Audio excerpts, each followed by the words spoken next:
amigos do canal, sejam muito bem-vindos. Quase todos os brasileiros sonham ou têm uma casa própria, não é mesmo? Mas na realidade, você já parou para analisar se compensa fazer um financiamento imobiliário?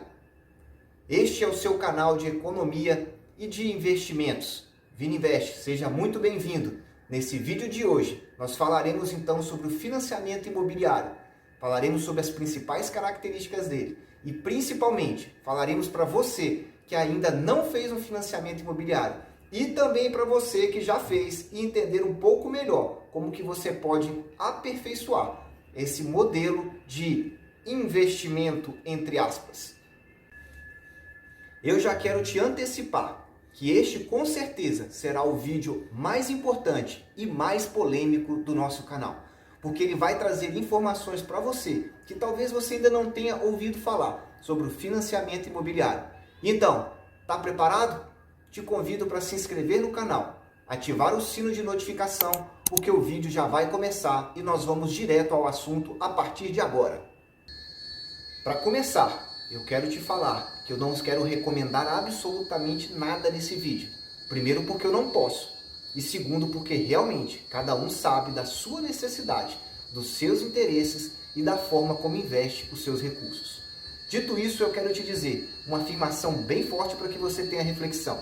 Um dos maiores ladrões de riqueza no mercado brasileiro certamente é o financiamento imobiliário. E por que ele é esse ladrão de riqueza? Ou seja, por que então que nós brasileiros fazemos financiamento imobiliário? E eu quero te dar dois motivos principais. O primeiro deles, uma questão cultural. Nós não temos a cultura, então, de fazer poupança, de guardar dinheiro. E atrelado a isso, nós temos também uma cultura imediatista. Quando nós queremos um bem, nós queremos aquele bem para aquele momento, já queremos usufruir dele. Só que muitas das vezes não paremos para pensar qual é o reflexo financeiro daquele bem nas nossas vidas. Um outro ponto importante para você é uma crença de que o imóvel sempre valoriza. E isso não é uma verdade. E como é que você pode observar isso? Se muitas das vezes você comprou um imóvel e achou que ele valorizou 10, 50, 100%, comece a olhar então, nesse site que eu coloco aqui para você, aqui do lado, se realmente foi valorização acima da inflação. E aí você pode utilizar um dos indicadores, seja por exemplo o IPCA, que é o mais utilizado, ou se você preferir também o IGPM. É muito fácil e muito simples de fazer essa conta. E talvez você se surpreenda com o resultado que vai aparecer. Se porventura, ao consultar e projetar o ganho que você teve com o IGPM ou com o IPCA e verificar que realmente ele foi bem abaixo do que você esperava de uma forma geral, você vai verificar então que você esteve na ilusão monetária. É quando você tem a certeza que seu imóvel valorizou, mas ele ficou abaixo ou pouquíssima coisa acima da inflação.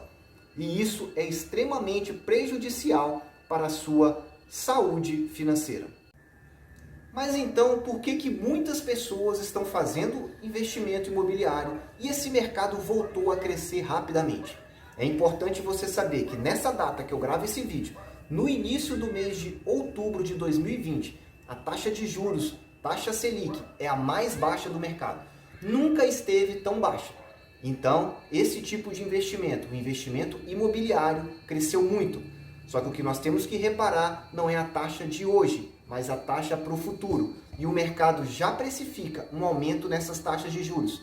Isso significa que pessoas que fizeram financiamento imobiliário há alguns meses atrás tiveram uma condição melhor do que muito provavelmente você que tem interesse em fazer agora. Não significa que é ruim, significa que simplesmente essas taxas pioraram. E agora eu quero dizer para você então, quando é que realmente compensa você ter um imóvel ou adquirir um imóvel? E eu quero trazer para você aqui 5 situações que, na minha visão, a aquisição de imóvel é um negócio financeiramente vantajoso. Lembre-se, o meu foco é um foco racional, de investimento financeiro. Agora, se o seu desejo é um desejo mais emocional, é um desejo de ter um imóvel porque você gosta, porque você quer ter um local próprio para viver, não é o foco desse vídeo. Aqui é um vídeo de investimento financeiro. O primeiro motivo que eu entendo que vale a pena você adquirir um imóvel é quando você participa de um leilão e você encontra oportunidades para comprar imóvel de 30% até 50% mais barato do que o preço dele de mercado. Sim, existem diversas oportunidades em leilão e eles acontecem quase que semanalmente e que muitas pessoas têm aproveitado desse tipo de oportunidade. Segunda situação que eu vejo como interessante para que você possa adquirir o seu imóvel é quando você faz uso do FGTS, o Fundo Garantidor do Tempo de Serviço. Esse Fundo Garantidor do Tempo de Serviço, ele vai sendo depositado para você, que é trabalhador assalariado, mensalmente. Mas quanto que tem rendido o FGTS? O FGTS em 2019 rendeu 3% e mais o lucro do fundo, que foi de aproximadamente 1,8%. Só que apresento para você um detalhe. Historicamente, esse lucro não era distribuído para nós, eu e você. Então, esse valor de 1,8% não conte com ele daqui para frente. Principalmente porque a situação econômica do país piorou e talvez ele não seja mais distribuído. Nós não temos informações no ano de 2020 se haverá ou não distribuição. E por que eu digo então que nesse caso você tem que ficar bastante atento? Porque nós temos investimentos, por exemplo, no Tesouro Direto, tanto no IPCA 2026 como no IPCA 2035, que estão rendendo com taxas agora, na data de hoje que eu gravo esse vídeo, juntando a taxa fixa e mais a projeção de inflação. O IPCA 2026 está dando 5,44% e o IPCA 2035 aproximadamente 6,78%. Isso se você levar esses dois títulos até o vencimento, que é para que você possa comparar investimento de longo prazo, que é o seu financiamento, com investimento de longo prazo num título vinculado então ao governo federal, que é o título mais líquido e o título mais seguro que poderia ser. Então grava bem. FGTS te dá 3%, você deixar um dinheiro parado para ganhar 3%, ou você optar para ganhar em média 6% do Tesouro Direto, e parece ser mais interessante. Ou seja, utilizar o seu FGTS, adquirir o imóvel e talvez convertê-lo em dinheiro pode ser uma alternativa muito mais interessante do que deixar o seu dinheiro parado na conta do FGTS. Terceira situação que eu vejo muito vantajoso para que você adquira o seu imóvel sem precisar de um financiamento é você adquirir o imóvel com uma excelente taxa de desconto. São situações que muitas das vezes o proprietário quer se desfazer do imóvel, seja, por exemplo, por uma viagem, seja porque se mudou para outro local e precisa rapidamente converter isso em dinheiro.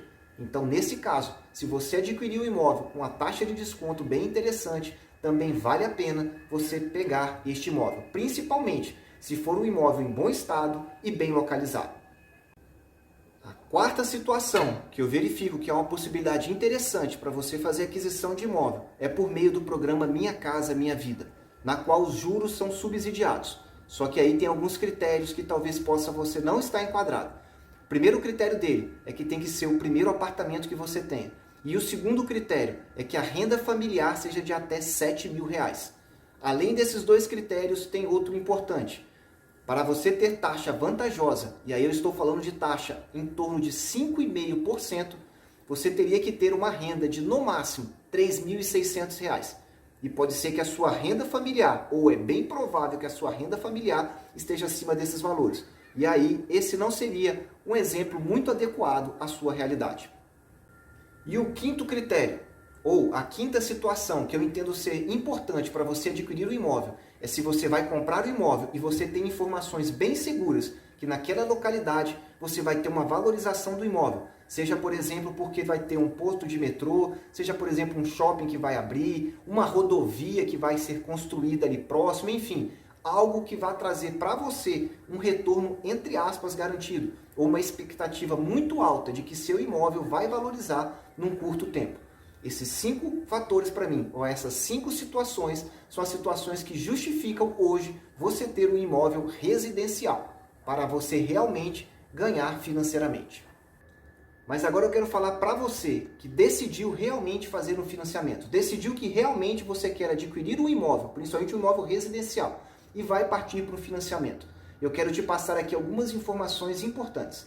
O primeiro delas é sobre um simulador de investimento, para que você tenha a noção de quanto que você vai pagar no seu imóvel ao longo dos anos. Nesse endereço que eu coloco aqui do lado para você, você vai acessar, vai simular a sua entrada, o valor do imóvel, o prazo em meses e vai verificar por conta própria quanto que você vai pagar de juros, de amortização e qual que vai ser o valor final aproximado que você vai estar pagando em todos os seus valores de financiamento. Destaco apenas que não estão incluídos lá valores, por exemplo, referentes a seguros. No rodapé da página, quando você acessar, você vai poder identificar exatamente o que está incluído e o que não está incluído nessa projeção. Se ainda assim você decidir fazer um financiamento imobiliário, eu quero te falar que existem duas principais tabelas para que seja adquirido o financiamento. A primeira delas é a tabela SAC, e é essa que é mais comumente utilizada. A tabela SAC é aquela que você começa a pagar um valor mais alto no período, e depois, com o passar dos anos, esse valor vai sendo reduzido. Ou seja, você tem uma amortização constante. Isso permite com que o teu saldo devedor seja reduzido constantemente. E, no longo prazo, os seus juros vão ser menores do que o prazo estabelecido pela outra tabela, que é a tabela Price. Então, grava bem, se você nesse presente momento consegue visualizar a sua vida como uma estabilidade financeira, eu acho que essa é a melhor oportunidade para você, ou seja, a tabela SAC. Por outro lado, se você entende que isso não é vantajoso para você, a tabela Price pode ser mais interessante. Comumente, o mercado utiliza sempre a tabela SAC. Outro ponto muito importante quando você for fazer um financiamento imobiliário, e eu quero dizer agora então sobre a questão da taxa de financiamento. Muitas pessoas vão procurar bancos, associações, instituições perguntando qual é a taxa de financiamento. E aí, dois cuidados. O primeiro, existe uma taxa nominal, existe uma taxa efetiva e existe o SET. Já ouviu falar do SET? Aqui é a tradução dele. Custo efetivo total. É essa informação que você precisa adquirir junto às instituições que você estiver pesquisando o preço. Porque nessa taxa já está incluída os juros efetivos, seguros, taxas administrativas e quaisquer outros valores que a instituição financiadora vai cobrar de você. Por isso, compare sempre por esse valor e nunca pergunte a respeito das taxas. Terceira característica que eu quero passar para você que está decidido em fazer um financiamento imobiliário é que você possa fazer a sua pesquisa em bancos, instituições, associações, para que você pesquise o melhor custo efetivo total. E eu quero dizer para você que quanto maior o seu nível de relacionamento com a instituição que vai te financiar, menor vai ser a sua taxa. E o que eu estou querendo dizer? Geralmente pagam menores taxas, servidores públicos, porque tem uma estabilidade e o banco supõe que não vai então ter um calote. Segundo fator, você ter um relacionamento com o banco, ou seja, você ter a sua conta lá e adquirir produtos do banco. Esse é um segundo fator que é muito importante na definição então da taxa. E de que taxa nós estamos falando hoje, na presente data? Lembra você então que programas subsidiados pelo governo, eu acabei de olhar, só foi permitido encontrar taxas ali a partir de 5%, 5 e pouquinho. Mas para você que está fora daquela faixa de renda, as taxas estão girando. O custo efetivo total, não só a taxa de juros, mais seguro, mais taxas administrativas, ou seja, o custo efetivo total em torno de 8,5%. Essa é uma informação para você ter como referência nessa data, primeira semana de outubro, mas que você deve pesquisar em várias instituições, comparar preços e inclusive perguntar se o seu banco cobre taxas de outros bancos que você está procurando. E agora falando um pouco então das modalidades de financiamento. Falamos então um pouco das tabelas, falamos da taxa de juros e agora falando das modalidades. Essencialmente os bancos têm trabalhado com três principais modalidades de financiamento. Uma vinculada ao IPCA. O IPCA é o índice então de inflação. Ou seja, se você fizer um financiamento imobiliário vinculado a essa taxa e a inflação subir, você vai pagar um valor bastante alto. Lembra você que historicamente o nosso país é um país que tem inflação. Ou seja, em que pese a inflação hoje pelo IPCA está em torno de 2,4%, a tendência é de subir. Então, se você pegar essa taxa, que é uma taxa fixa, e mais o IPCA, cuidado, inflação subiu, você vai passar aperto. Segunda situação que temos, é uma situação nova, é um financiamento pagando a taxa da poupança e mais uma taxa fixa. Qual é o risco que você tem? É o risco das taxas de juros subirem. Hoje a taxa de juros está no menor patamar da história do Plano Real. Estamos em 2%, é a taxa Selic. Mas o mercado já tem precificado que essa elevação da taxa Selic para o segundo semestre do ano que vem vai ser uma realidade. Então, se você está fazendo um financiamento de longo prazo, também tome muito cuidado com essa taxa. Taxa de juros subindo pode ser também muito ruim para a sua situação. Terceiro principal ponto que nós temos com relação às modalidades de financiamento. Estamos falando então de uma taxa fixa. Essa taxa fixa, ela já diz para você qual é o valor então que você vai estar pagando ao longo de todos os anos.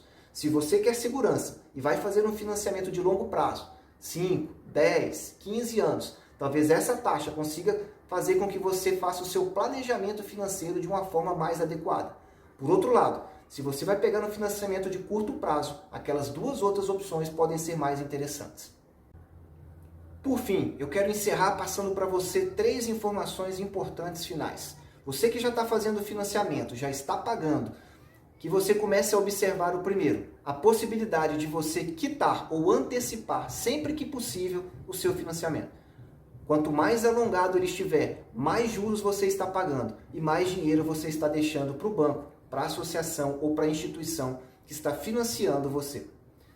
Segunda informação muito importante, quando você fizer então a amortização, reduza sempre o tempo do financiamento ao invés da parcela. Por que isso? Porque no presente, se você consegue visualizar que você tem condições de antecipar, o presente fica mais barato do que o futuro, que pode ser incerto. Então, quando você for fazer a amortização, o banco sempre vai perguntar, você prefere então reduzir o valor da parcela ou reduzir o tempo de financiamento? Opte sempre por essa segunda, o tempo de financiamento, porque assim você vai estar reduzindo os juros que está pagando. Por fim, terceiro ponto importante, eu quero falar sobre renegociação e portabilidade.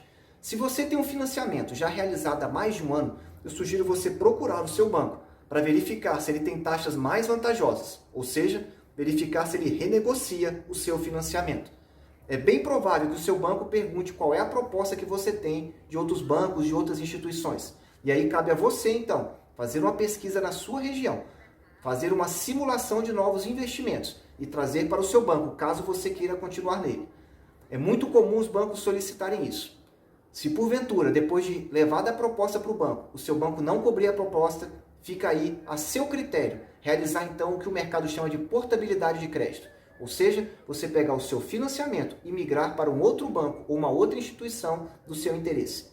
E aí, por mais que você tenha um apego emocional com um banco que você já está 5, 10, 20 anos, é importante você saber que às vezes 0,5% de juros, só 0,5% de juros, economizado mês a mês, ano a ano, lá no final do seu financiamento, vai fazer uma diferença gigantesca no valor que você está pagando.